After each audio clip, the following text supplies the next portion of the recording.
How's it going, everybody? I hope you're having a wonderful day, and I hope the weather around where you're living has been nice, like I've been having, because I just wore shorts and a t-shirt in the middle of February, and that's something else. So I'm hyped about that shit. But I'm here to talk about something that came to my mind when I was reading the most recent chapter of Jojolion, chapter 62. And, maybe I'm right, or maybe I'm wrong. And if I'm wrong, and this is in the future when all this stuff about Jojolion is confirmed or it even ends, feel free to come back, tell me I'm fucking retarded or whatever. So, I'm just going to talk about it real quick. This'll be quick. So, going off the limited knowledge that we have of the greater setting and the villains and all that stuff in Part 8, I think that I can be confident in saying that Jobin and Kaato are not going to be the main villains of Part 8.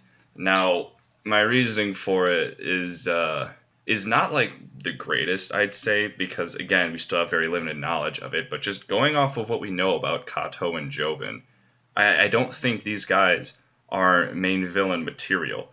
So just think back to all the main villains throughout the JoJo parts.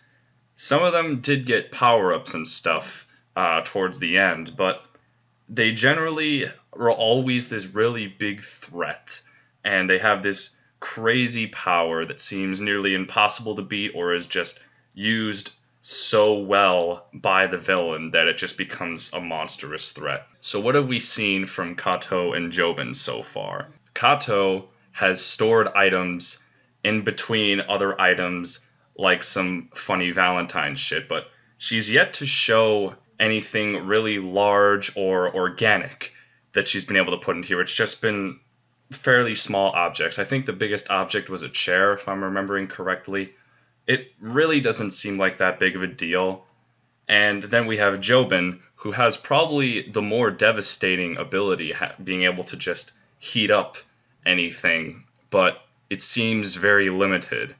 Each time we've seen him use this ability, and I think there have only been 3 times, including the most recent chapter, he's been in very, very close proximity to the person, and it's just been very small things. Like, he heats up a tissue so Josuke's nose bleeds. He heats up a small spot on a beetle so it's stronger or something. Beetle tendency was weird, but yeah, it was great. And then the most recent one, he had to get all up right next to Yasuho, right up behind Best Girl, which is just bullshit. How fucking dare he?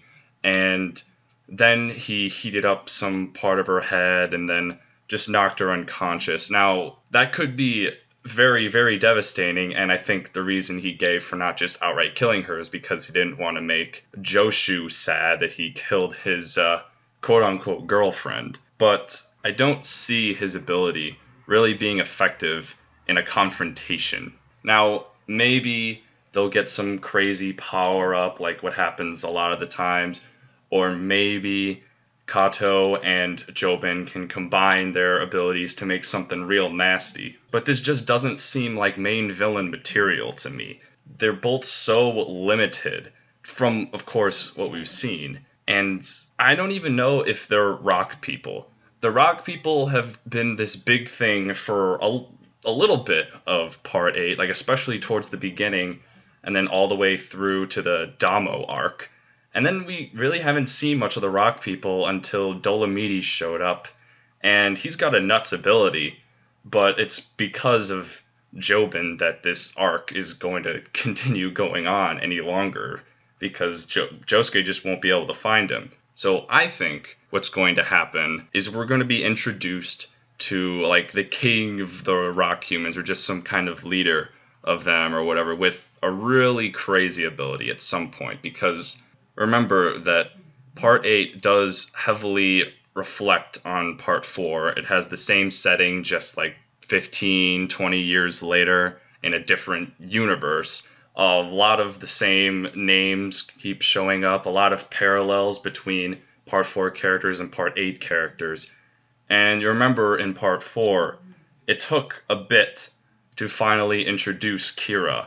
And Kira was just kind of in the background, not doing a whole lot, and he wasn't really formally introduced until he was like really introduced, stand and all, killing Shigechi and all that stuff. So that's how I think we're going to be introduced to Part 8's main villain. It's going to happen at some point. He's just going to be this guy that was in the background, didn't really think much of him. And then I think Part 8's really, really going to kick into gear. But like I said, I don't see Kaato or Jobin being the main villain of this part. They're just not at that level. I probably rambled on a bit longer than I wanted to with this, but those are my thoughts. Let me know what you think. Do you think I'm a fucking dumbass? Do you think I'm onto something? Again, there's not a whole lot of information to go off of. This is highly speculative. So, I'll see you around.